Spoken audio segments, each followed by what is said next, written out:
Hello. How's it going, guys? On time and hetero? Nope. I'm 5 minutes late. I have been rushing around like a chicken with my head cut off today, guys. I have almost no time to do all the things that I need to do today. I almost skipped this, but you know what? I was like, no, we can't. We cannot skip. We must push forward. We must continue to sip. Speaking of that, here's some sipping right now. You guys all have your coffee? Post your coffees, friends. Let's go. Ooh, that's good. Mm. Mm. Mm. It's excellent. Okay. How's everyone going? How's everyone doing? What's going on?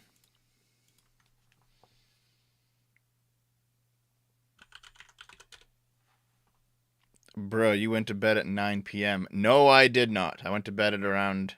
Naomi went to bed at around 9 p.m., which means that when Naomi goes to bed, I can't really be that loud in the house anymore. So I can't be recording, I can't be talking, I can't be hammering the keyboard too much.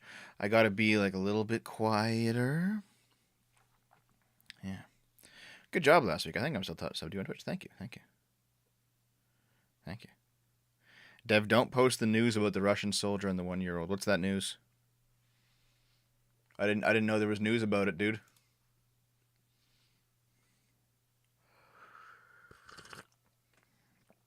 My favorite coffee right now is Kicking Horse. Yeah.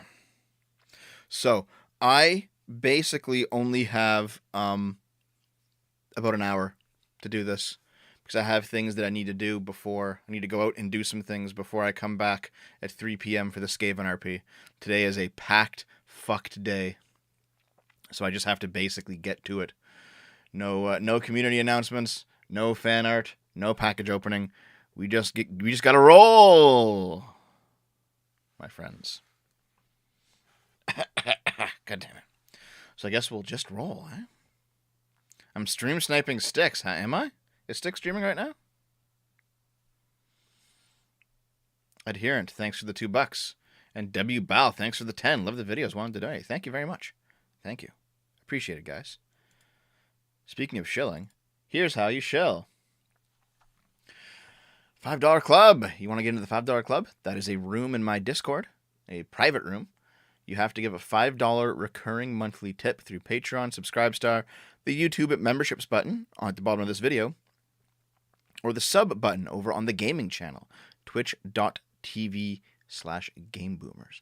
I do stream on the gaming channel most nights, not Sunday nights, but I stream Monday through Friday in the evenings, North American time. But also, I think we're going to start doing Saturday morning shows because everyone seems to like those Saturday morning shows. We did a Saturday morning Kirby show yesterday with the new Kirby game on Switch, and it was a lot. There was a lot of viewers, so it's like, damn, dude, why not? Why not do Saturday morning Game Boomers? Sounds like it's a lot of fun.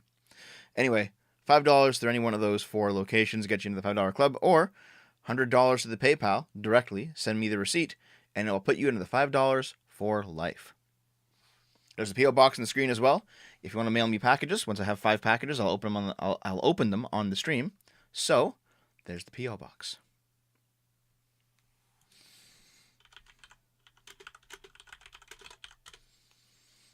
All right, let's go. Let's get right to it, eh? Let's just fucking get right to it. No goofing around. Remember to shut off the stream when done? Oops.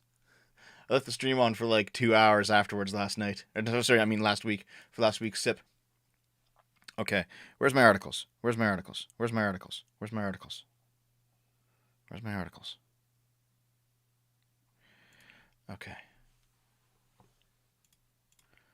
Oh yeah, I got this for you. Check this fucking out.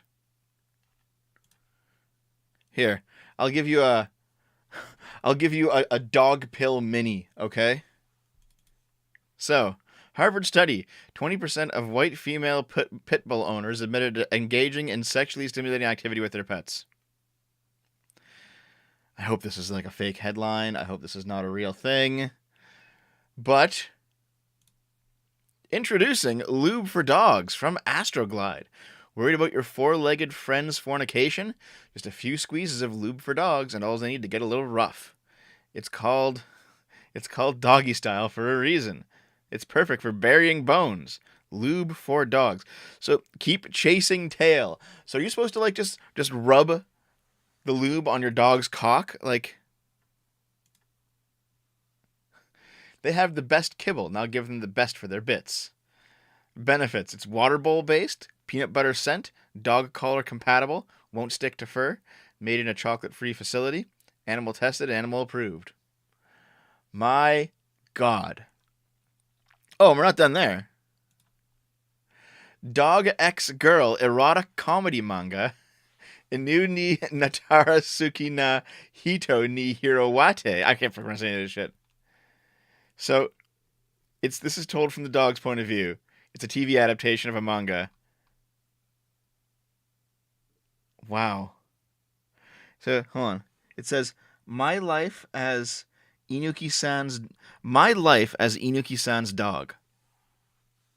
So basically, this guy who has a crush on this girl gets body swapped with her dog somehow.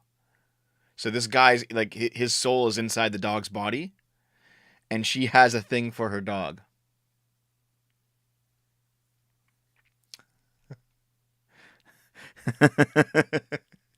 The dog pilling is out of control, my friends. It's out of fucking control. Every day we stray further from God. Okay, hold on. Give me a second. There, there's your dog pill mini. Let's get to the actual articles, okay? Here they are. Check it out. I drive the world's smallest car. People make fun of me, but I get the last laugh at the gas pump. Dude, look at this little car. He's got like 3 little wheels. It like fits one dude. Of course, the problem is if you ever get hit by another car, like you're instantly dead. Like you're fucked. But still, you can park anywhere you want. It costs nothing to fill it up. Look at this thing. It's kind of neat. A man who drives the world's smallest car says people make fun of him for his tiny vehicle, but he has the last laugh with his 7-pound, $9.17 gas bill. Alex Orchin. He's seen buzzing around his village in Wivelsfield, Sussex, on his daily chores in his quirky blue PLP 50. The 5'11" car enthusiast drives around in a tiny motor, posting letters and filling up with fuel. The car is 134 centimeters long, 98 centimeters wide, and 100 centimeters high, and has a 5-liter petrol tank. It costs around 7 pounds or so to fill up. The one-seater car is unable to fit a rucksack or a suitcase inside and forces Alex's knees to go on either side of the steering wheel. Look at this little fucking car.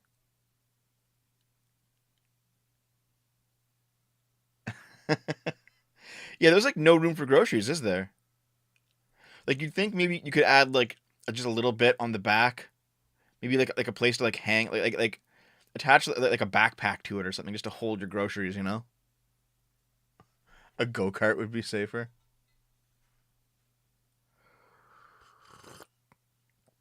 See, he doesn't hold that much gas, but also it doesn't pull that much weight, so maybe it's actually pretty efficient. The car is smaller and weighs less than the average American.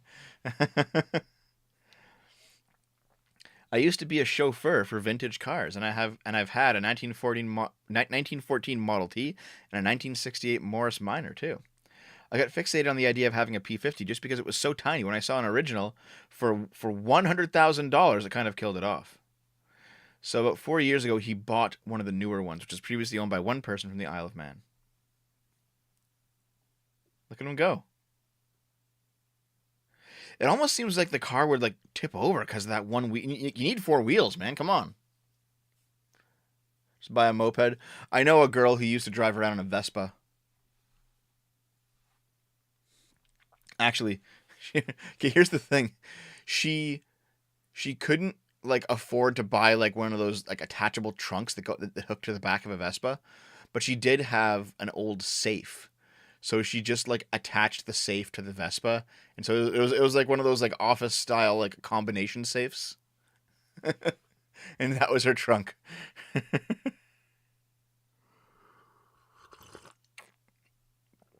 Yep. A P50 was first made in the Isle of Man in the 1960s. In 2010, it was named the smallest production car ever built. Wow. To be fair, like if you just gotta drive around town to like go visit people or deliver letters or something, I mean, why not, right? Why not? Okay, let's keep going. Macho men are ruining science by volunteering for pain studies to show how strong they are. Giga Chad. Everything we think we know about pain endurance may be wrong, and we have macho men to blame. It seems that gender roles have even managed to mess up our scientific understanding of pain thresholds. According to the study, hypermasculine men with extremely competitive and aggressive personality traits are more likely to sign up to take part in scientific research on pain. As a result, these men may bend the truth on reporting just how much pain they actually feel, diminishing their true amount of agony in an effort to appear more masculine. If the scientist conducting the research is a woman, the results could be even more skewed, as men may be further inclined to lie and mislead about the amount of pain they actually experience in order to impress the female scientist. Our findings raise the possibility that many men are motivated to show that they can endure pain, suggesting that it might be the women rather than the men that are reporting their pain accurately.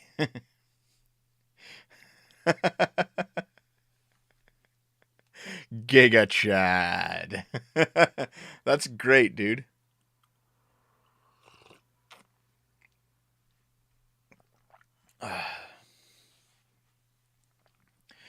For the study, the team had 137 student volunteers answer a questionnaire consisting of questions about their biological sex and their gender identification, along with their personal likeliness to take part in a pain study.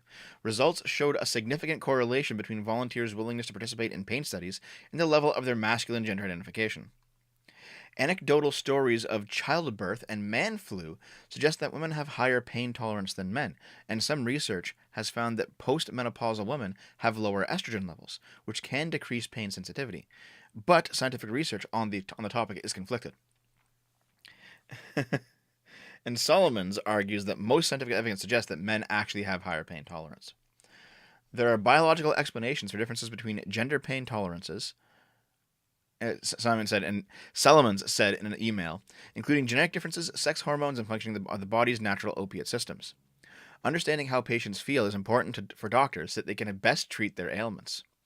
Clinicians are more likely not to believe women when they report their pain, and as a result may undermedicate them. In truth, though, it may be men who are less truthful in reporting pain.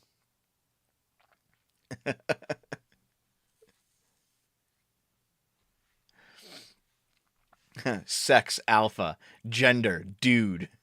Sexual orientation, super straight. Actually, no pants, baby. That's not true. So, in terms of the distribution curve of testosterone, if you have extremely low testosterone, you are more likely to end up being trans. You're more likely to end up being gay. You're more likely to end up being like a kind of effeminate, kind of twinkish. You know, all of those more feminine roles that men can, or sorry, males can be.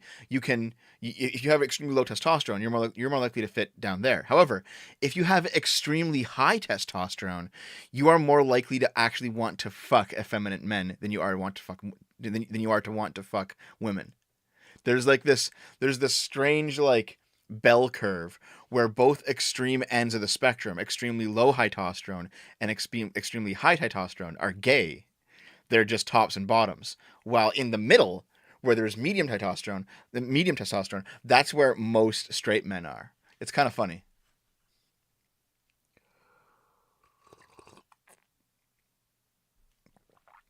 Anyway, that's the story here. Only it's to assert dominance. Maybe it is to assert dominance. Who knows? Hell yeah, I'm trans, male to alpha male.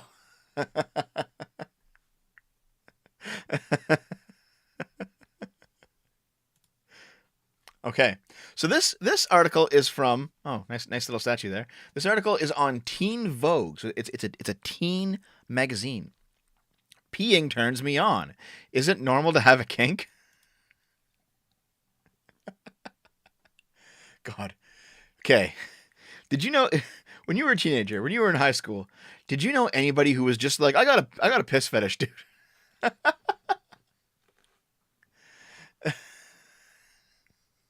You know, most people in high school, they were just concerned with getting laid. You know, they wanted to bust that first nut. They didn't have like a weird advanced fetishes. All right.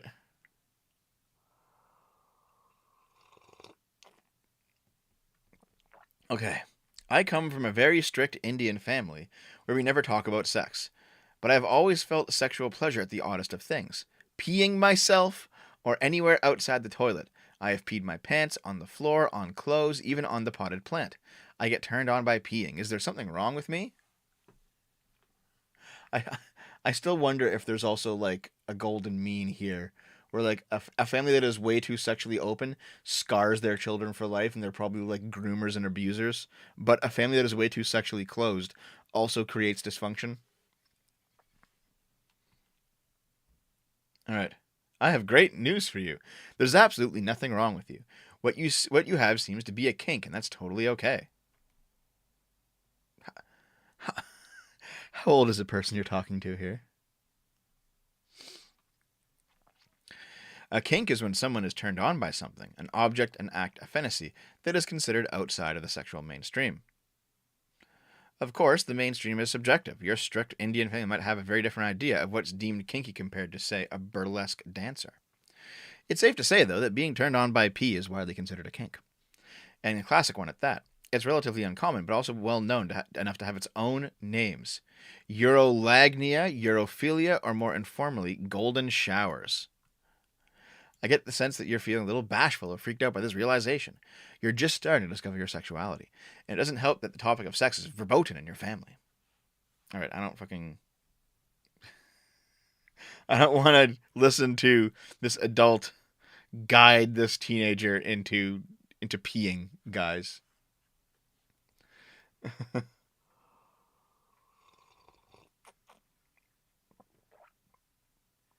Mm.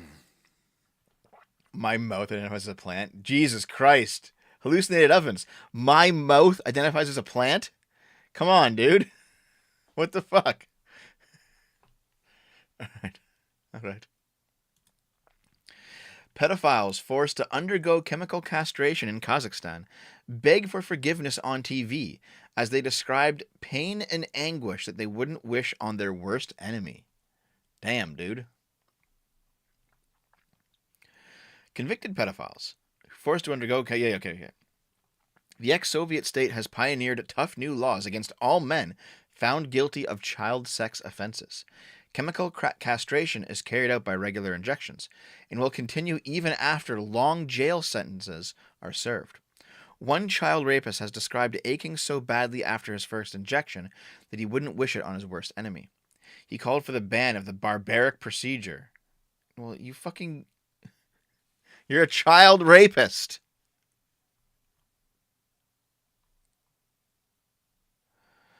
Oh my god. A pedophile said on TV, I know it's harmful to my body. I know it will affect my health in the future. You know what will also affect the health of, for example, that child that you fucked in the future? Fucking him. In an event media campaign by the authorities to warn would-be male sex attackers, another convict pleaded, Now I am sorry I committed such a crime. By my example, I want to show men that they should not commit such terrible offenses. I beg those who prescribe me chemical castration, cancel your decision. I am still very young. No. A person identified only as Murat, guilty of a rape attempt on a minor, told how he had 3 castration injections so far at a penal colony in the southern city of Shymekht, which has stopped him from getting erections. Everything is really bad in terms of my man's health. I need a sexual life, yet nothing works down there. Why castrate me? I admit I'm guilty, but I want to live further. I still have my family and children. He was jailed for 15 years for the attempted rape of a child. Yeah, fuck you. You know what? You actually tried to rape a kid? So fuck you. Jesus. Another convicted pedophile, aged 50, found guilty of raping a schoolgirl who was 14, was reportedly in tears as he said in his strict regime penal colony. They have sentenced me to 17 years. I was brought here in February. I have children back home. Some of them are minors. Now they say I will face castration. Well, you probably shouldn't have raped a 14-year-old then. Jesus. Like, imagine going to jail for decades and also having, like, just liquid acid injected into your dick. God damn.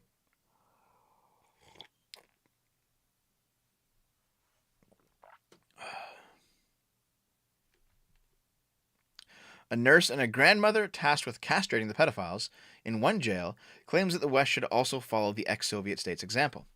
Her name is Zoya Manaenko. She's 69 years old, nice, insists that it is right that the child sex attackers should face this ultimate punishment. These people need to be stopped somehow, said Zoya. They commit terrible crimes against children, so it is right that the law allows this. Kazakhstan's no-tolerance policy includes publishing pictures, names, and addresses of all child sex attackers after their release from jail. Last year, a map showed the location of 234 potentially dangerous pedophiles after their release. Damn, dude. Like, I get it. That's really fucking strict. I get it. That's really fucking strict. Damn. All right, let's keep going. Why did Black Lives Matter buy an LA mansion for $5.8 million from a developer friend who paid $3.1 million for it just 6 days earlier? The transaction raises serious questions, but founder Patrisse Cullors says that criticism is racist and sexist. So, I did a video uncovering all the numbers, all the monies a couple months ago. Where did all the Black Lives Matter money go? I dug all that shit up and I put it out there and it was great. So go watch that video, guys, if you haven't seen it. But you know what? Every day there's more and more things coming out about these people. Like this bitch better go to fucking jail.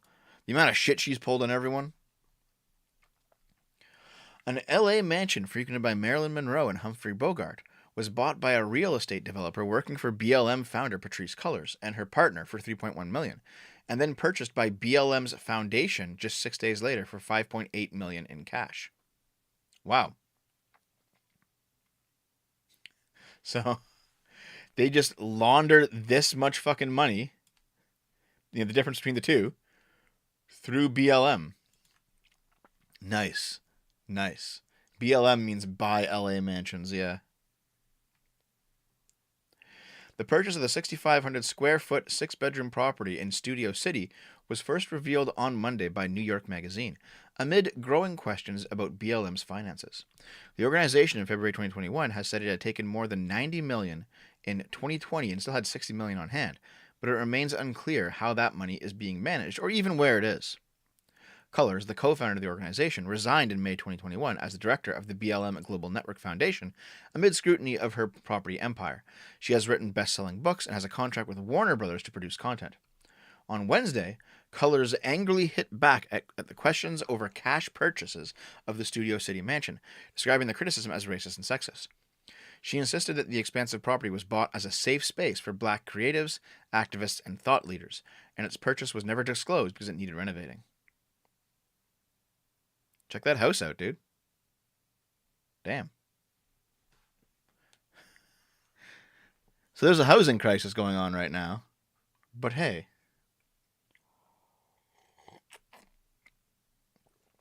Jesus.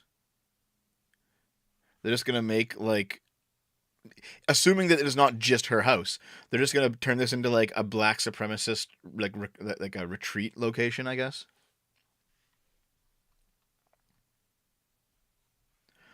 She came under fire last year for a slew of high-profile property purchases. She resigned after facing backlash from critics and supporters. BLM brass assert the latest purchase is above board, despite internal emails showing members attempting to cover up its existence when confronted with real estate records detailing the purchase. These people are fucking scum, dude. These people are fucking scum, dude. The Marxist property portfolio. All right, let's see here. Yesterday's article in New York Magazine is a despicable abuse of a platform that's intended to provide truthful information to the public. Journalism is supposed to mitigate harm and inform our communities. The fact that a reputable publication would allow a reporter with a proven and very public bias against me and other black leaders to write a piece filled with misinformation, innuendo, and incendiary opinions is disheartening and unacceptable. What's happening to me and to our movement is both racist and sexist. This is bigger than me. Are you sure it's bigger than you? This is bigger than me. It's about a long history of attacking black people and black women specifically, creating unsafe conditions for us and our families, scrutinizing our every move publicly and privately in ways that are unfair and unjust. It's dangerous and we should all be trying to stop it, interrupt it, and protest it. How dare you uncover my corruption? Jesus. These fucking people, dude.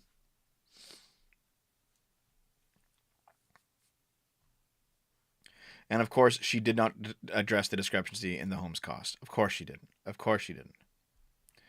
The property was purchased on October 21st, 2020 by Diane Pascal, a real estate developer who worked for the firm run by Colors and her partner, Janaya and Patrice Consulting. Pascal is the president of Conscious Capital Investment Enterprises, which describes it as a real estate investment company in South LA that provides affordable housing in low-income communities in the face of rapid gentrification. He specializes in jokes and real estate. He is a fucking joke, dude. Jesus Christ. Pascal bought the property from televangelists Sean and Cherie Bowles, according to property records, and Sean Bowles told the New York Post the sale was for $3.1 million. Yet 6 days after it was purchased on October 27th, Pascal transferred the property to BLM GNF for $5.8 million, with BLM GNF paying Pascal in cash, and the purchase registered to a shell company registered several days before. The purchase came after BLM GNF received an injection of $66.5 million in donations that flooded in from around the globe after the murder of George Floyd at the hands of a Minneapolis policeman. The $2.7 million increase in value in less than a week has not been explained. Well, that is one way to basically transfer money from this foundation through this guy to them. He takes his cut, obviously. The 1936 mansion is 257.43% more expensive than similar homes in its Studio City neighborhood. And nobody wants to comment on it. I guess this is just where she shoots like her videos then, is in here. Yep. The mansion comes complete with a soundstage and a mini filming studio. So this is just where she makes her content then. To be fair, it's kind of nice. I wouldn't mind like a room like this. High enough ceilings to have like a decent set. Would be nice.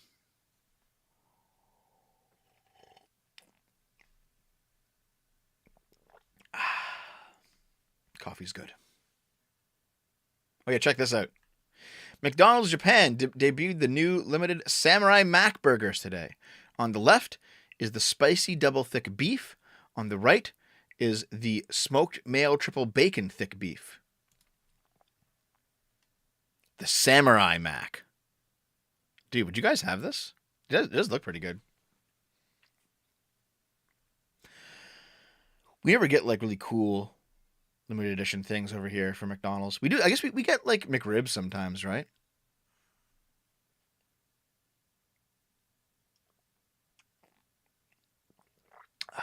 Yeah, I guess we get McRibs. Those are okay. But like, man, I want a Samurai Mac.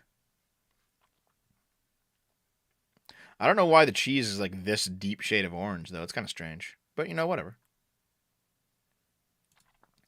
Arkansas men arrested for taking turns shooting each other shooting each other while wearing a bulletproof vest after drinking. Wow. So, you guys go get drunk? You get drunk? You decide how we throw on a bulletproof vest and shoot each other. Okay.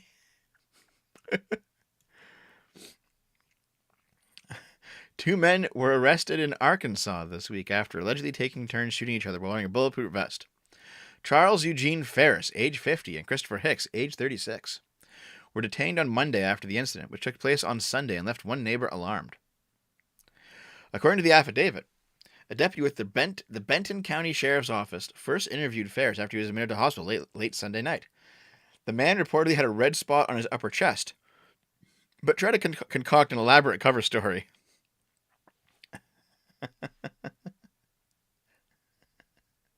Ferris claimed that an asset had paid him $200 for protection.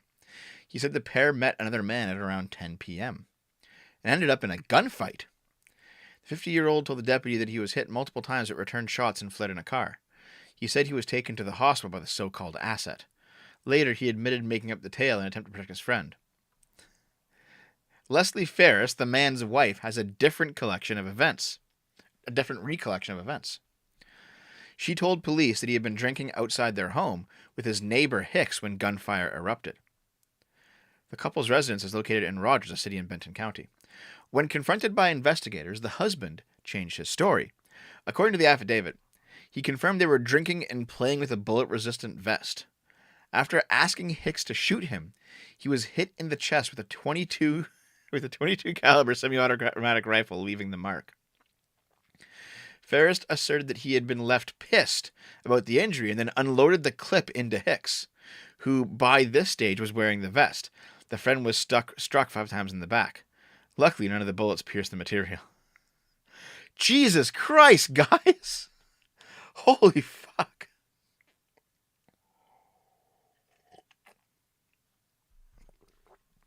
One local neighbor was concerned about his children. I have 3 kids. 2 of them still live at home here, right next to them. They shoot as many as 50 to 100 rounds at a time. I just want to make sure it's not just left hanging. No charges. There has to be something dumb about it. If nothing is done, it could escalate into someone getting seriously injured. Maybe somebody that isn't on their property. Both Ferris and Hicks were arrested on suspicion of aggravated assault, a Class D felony, which carries a potential penalty of 6 years in prison. Jesus Christ. Holy shit, dude. No formal charges have been filed, and the pair were released yesterday on a $5,000 bond. Wild, dude. Man, imagine getting drunk and being like, I'll just throw the fucking vest on, shoot me. Why not? It'll be okay, right? Holy, how do you Americans get on?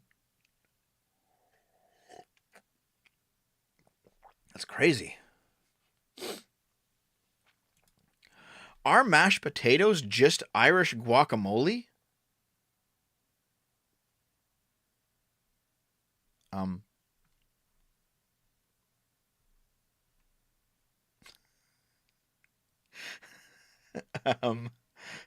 We're not sure our Irish mammies would agree, but some people think mashed potatoes are just Irish guacamole.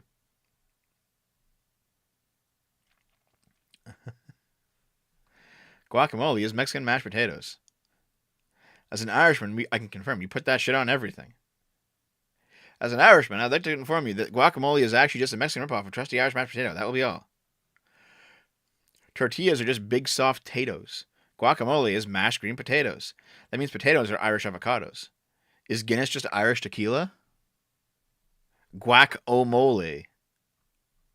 Jesus Christ. This is a fucking question for the philosophers, isn't it? God damn. A toddler has shot and killed someone every week for the last 2 years. This is where I got the thumbnail from, is this image. And I gotta say, someone's gotta take guns away from that toddler, dude. He has a high score. Guns don't kill people, toddlers kill people. That's the bold, if satirical message of the Brady campaign to prevent gun violence. Toddlers have shot 1 person a week for the past 2 years. Toddlers are behind more U.S. shootings in 2016 than Muslim terrorists.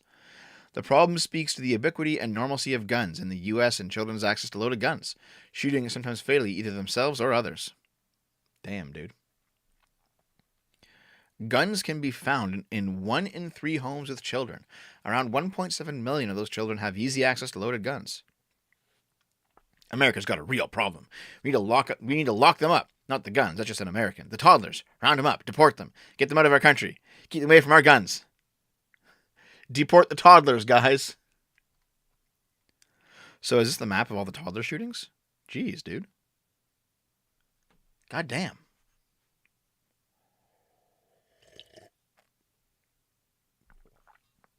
Toddlerskill.org. Is this site still up?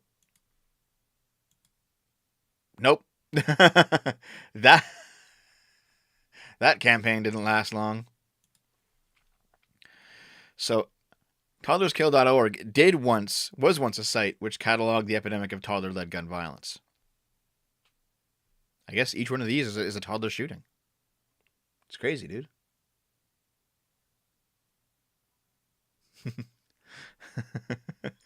This is kind of wild, isn't it? America has an estimated 265 million privately owned guns and has a dedicated population of Second Amendment supporters. The NRA is the exemplar of such dedication, tirelessly lobbying for fewer gun laws and regulation. The group has been part of a large initiative encouraging Congress to prohibit research into gun violence. Well, like, is this not the problem of the dumb fuck parents who don't keep guns away from their kids, who don't teach their kids like proper gun safety?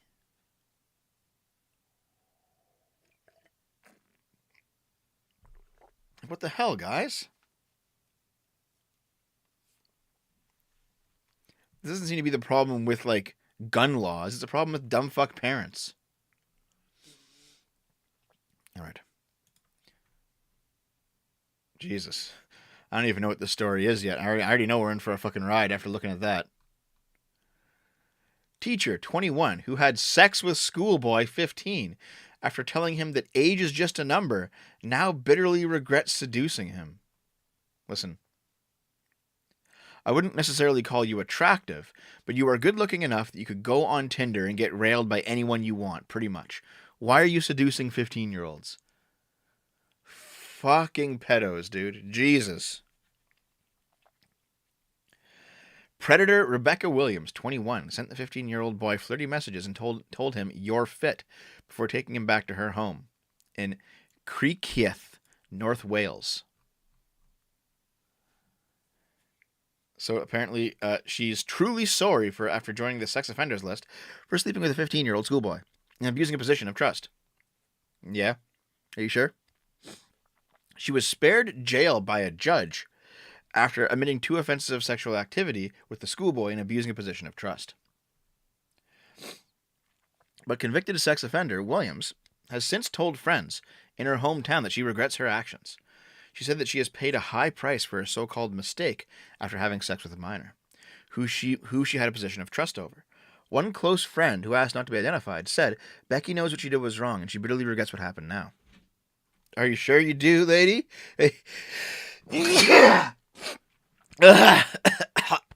Jesus. Oh my God. I need more coffee. Ugh. She wishes she could turn the clock back, but she knows she can't. She is truly sorry for what she did. She has suffered very badly with depression as a result of losing her career in the court case. She has paid a high price for her mistake. She feels she has let herself and the community down. The sex offender is now said to be working in construction to keep her head down and get on with life. In construction? What is she doing in construction? Like, you think this lady's using a jackhammer? You think she's driving machinery? I don't fucking believe it, dude. Maybe she's a secretary. Who knows? Okay.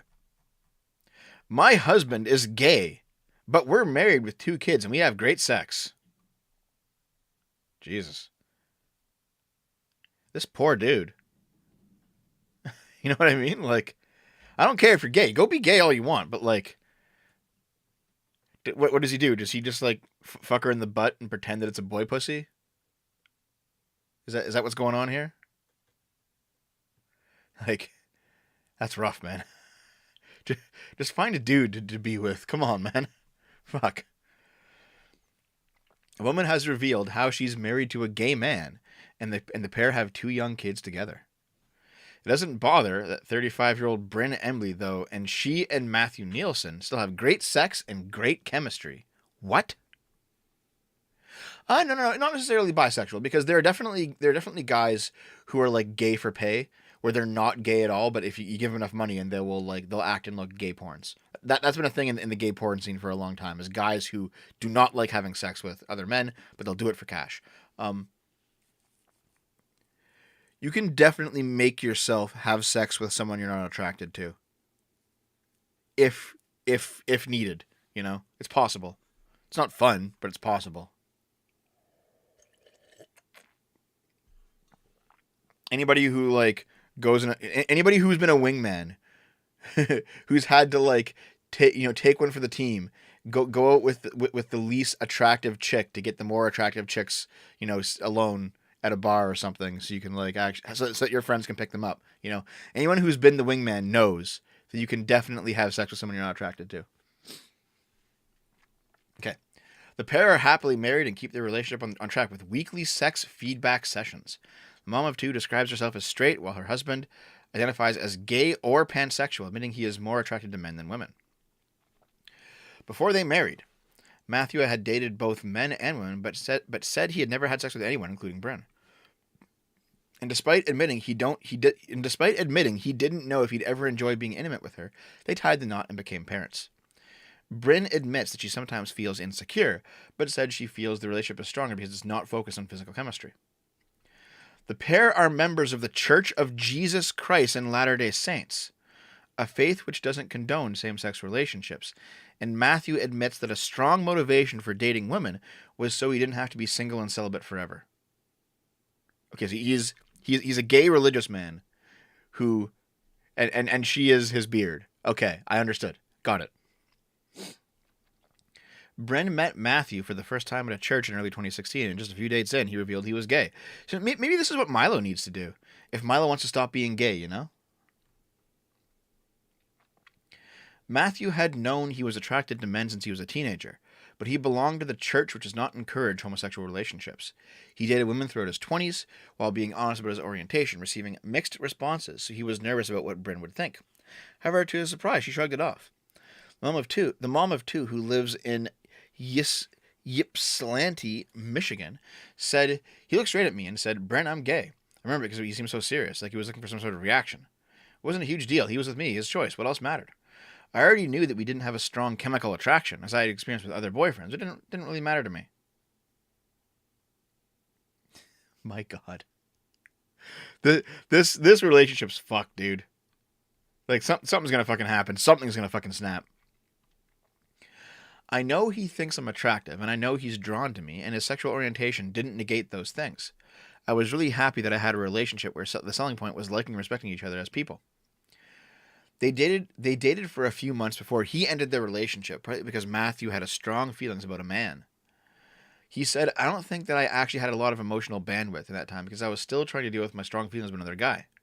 It didn't feel fair to either of us to keep up the relationship if I wasn't sure about that basic attraction." They remained friends, but even Bryn's then boyfriend said they had chemistry, and they started dating again. Matthew, a postdoctoral researcher in psychology, said, "It was definitely a leap of faith because I still wasn't certain what sex with Bryn or any woman would look like.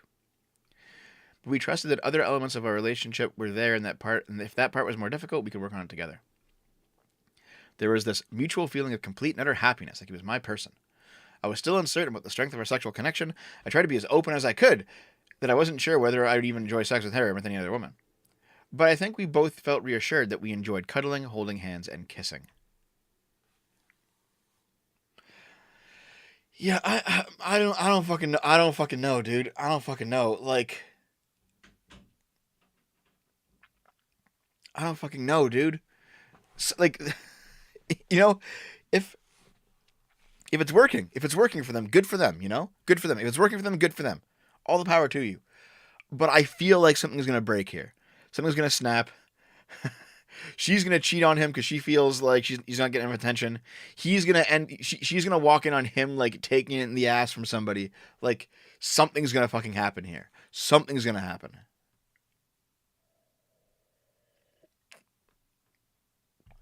Yeah, see, it's wholesome, Tidge, if they can pull it off. But I feel like something's gonna happen here, man.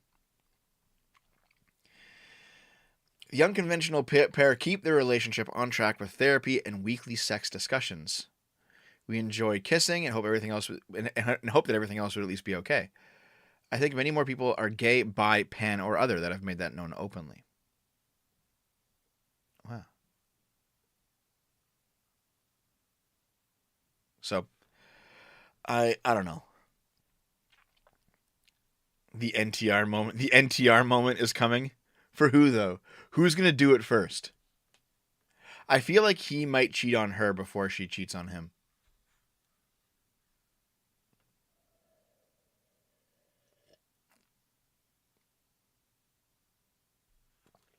I think that's gonna happen. He's gonna cheat on her first. Well, you know what? If they're happy, I mean, the children don't know. The like obviously you're not gonna tell your kids this shit, right? Okay, imagine being this guy's kid, and like 15 years later, you decide to like just Google search your dad's name on the internet just for fun, like everyone does it once in a while, and you discover this article, and you're like, dad, dad, fucking hell. All right, let's continue.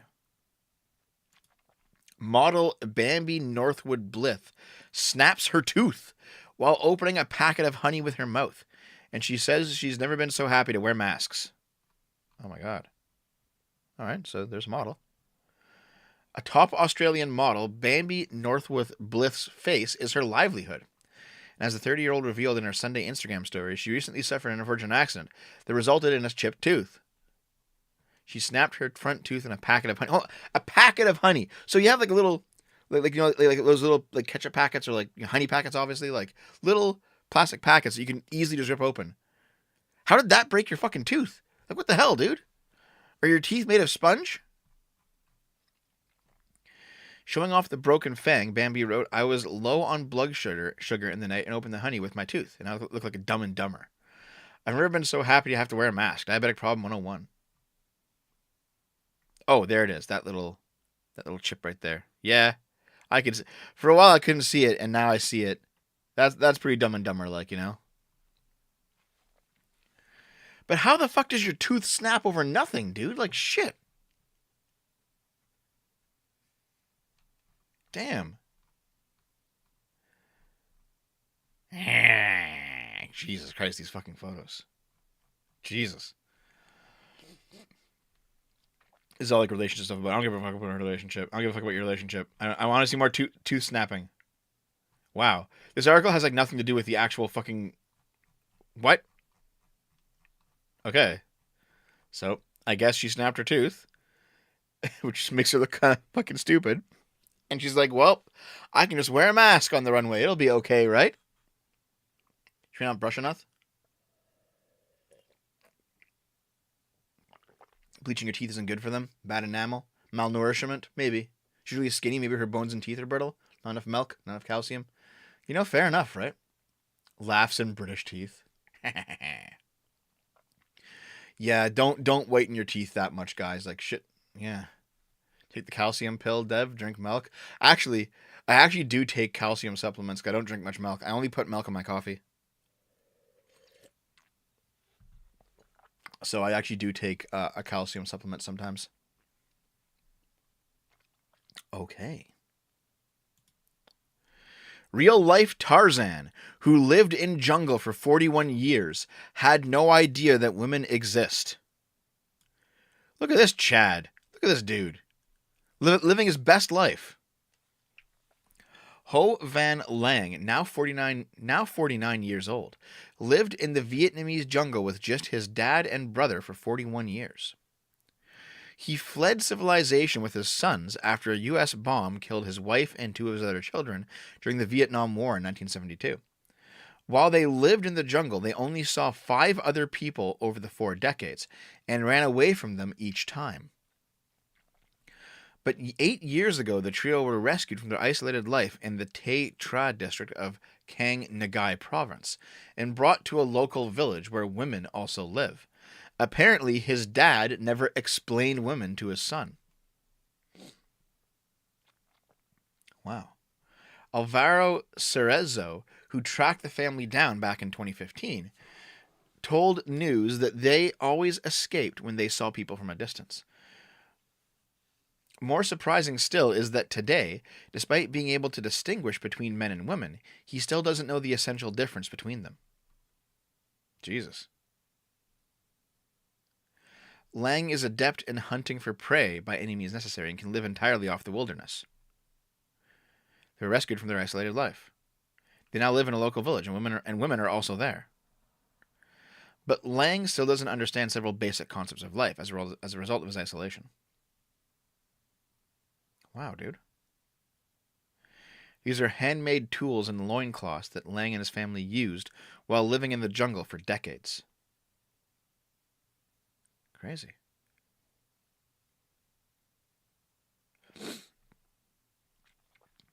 Lang has never had the minimum sexual desire, and his reproductive instinct has never shown its head in any of its many facets. So, he just he he has ascended. He is the ascended Giga Chad who has never seen a woman and now no longer is bound by sexual attraction to them. That's wild, dude.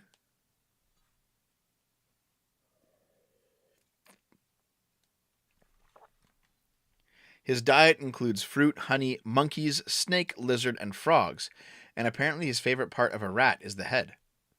His brother describes him as a baby in a man's body. He doesn't understand many basic social concepts. He has spent his whole life in the jungle. If I asked Lang to beat someone, he would do it severely. He doesn't know the difference between good and bad. Lang is just a child. He doesn't know anything. Most people know what is good or bad in life, but my brother doesn't. His first year out of the jungle was difficult as his immune system had to adapt to new bacteria. But he's happily adapting to his new life, and he loves to see animals being friendly with people compared to his past life. Lang is the most adorable human I've ever met. He just doesn't know what's good or bad. His dad still has profound phobia over returning to normal life, as he does not believe that the Vietnam War is over, and he hopes to return to the jungle someday. Crazy, dude. Crazy.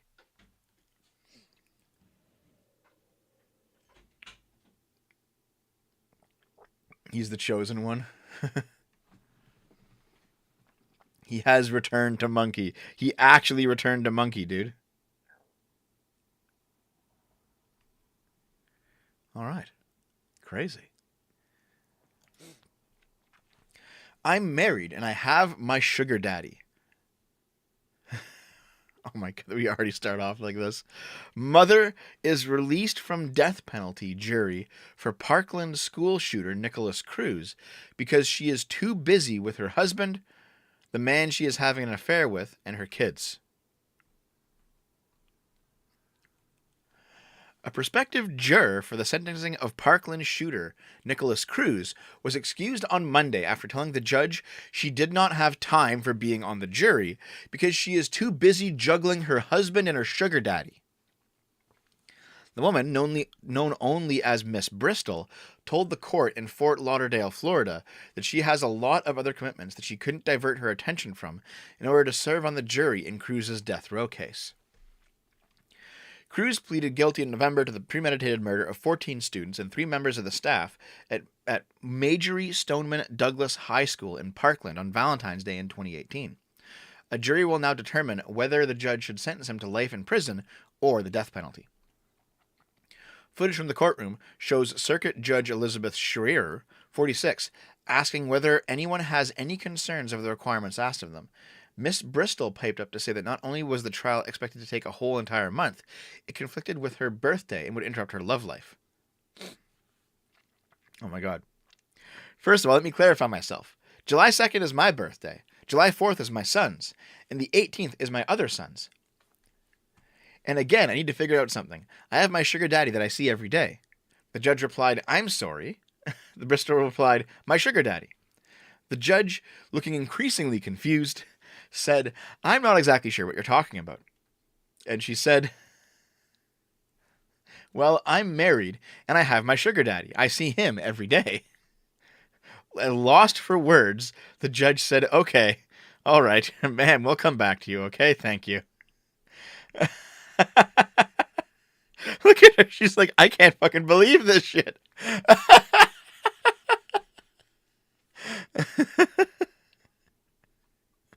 All right, so listen, you got a husband, you got a sugar daddy, you gotta juggle 2 relationships at once. You can't bother with being on a jury, guys. You can't fucking do it.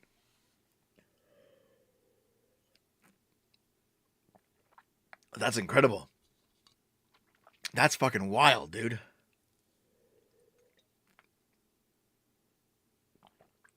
The judge's face is perfect. Yeah, man. Yeah.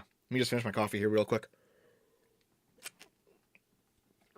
It is noon, which means I need to go. Like I said at the start of the stream, today is a very, very tight day for me. I have several things to do before the Skaven RP. I have to go out and come back, so I got a piece. But you know what? That doesn't mean that I can't read your supers real quick.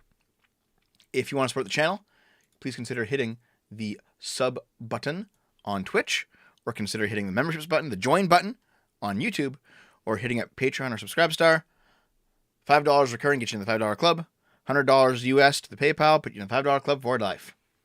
There's the P.O. box as well, if you want to mail me your stuff. Sorry for the shorter than normal sip. It's only been like an hour. I highly apologize, but we all have shit going on sometimes, you know? Not many supers today, but that's okay, you know? There's no obligation to donate, but I'll be able to get through them quickly. So, let's go. From Tepperfrey for $5. Giga Chad Forest Wizard. Yes, that guy sounds great. Shaker Silver for $2. Vietnamese Tarzan. 2 genders, 1 family. BD for $5. Damn, I thought it was just one Chad toddler doing all the shootings. Yeah. Generic for $5. 99% of charities are money laundering fronts. If you really want to help those in need, donate your time, not your money. That makes sense too. Yes, absolutely. Fuck off, Tidge. Tricky Mario for 8 US or Aussie dollars. Thank you. I talked to a black girl who's about the same as me. She leans left, and even she knows about this. I think you're talking about the BLM thing. Yeah, I think people are wising up finally to the fact that BLM is a fucking shit show. I am wrong for €2. What is the point of something being X-coded? I don't know what that means. And I am wrong from 2 more euros. What is up with BlackRock? Isn't BlackRock like a real estate company? I don't know what you're referring to, but thank you. Oh, Todd, thanks for the waving pair for the $5. Thank you. I appreciate it. Adherent for $5. Adherent to Lady Columbia. Do you think traditionalism in and of itself can work, or does it need to be a more of a critical role in its arguments outside of utility? Traditionalism is good for people who don't have time or don't have the brain power to be able to seriously think through things. It's like, listen, if you just want to live a normal life, if you're somebody who's like 80 IQ and you're just getting through life without being able to really think about your moral foundations, just be traditionalist. Like, it's tried, it's tested, you know, it might not necessarily have optimized utility, but it works and we know it works. Just fucking do that, you know? Just fucking do that. Lady Columbia again for $5. Thank you. Dev, you have talked about the dog pill, but your interaction with minority women. How many minority women are bleach pilled? Oh, dude, fucking all of them. Lots of like Asian chicks want white dudes for sure. Absolutely. I kind of pulled above my punching range when it came to Asian women, that's for sure, back when I was dating them. Charlie, $2. He was born to monkey, molded by it. And Naggers the Annoying, thanks for the $2, dude. Jesus. Thanks. And let's see. $10 from W. Bao. Love the videos. Wanted to donate. Okay, I think that's all of them. All right. Thanks, everyone. The bleach pill is wanting to fuck white guys. All right. So that's everything, friends. Thanks for being here. Please consider supporting the show. Please consider following the gaming channel. As always, you know what? I'll drop it in the chat right now, right at the end. I am there every night at that Twitch channel, except for Sunday nights, obviously. I am there every evening. Come by and say hi. Wait, did that even, like, appear in the fucking chat? Yes, it did. Okay, hopefully it works. God. Jesus Christ. Okay. I gotta go out. Like, now. I gotta go. So I'll see you on Arch's channel on the Skaven RP in about 3 hours. And I'll see you tomorrow for more content on both SFO and Game Boomers. Have a good day, everyone. I love you.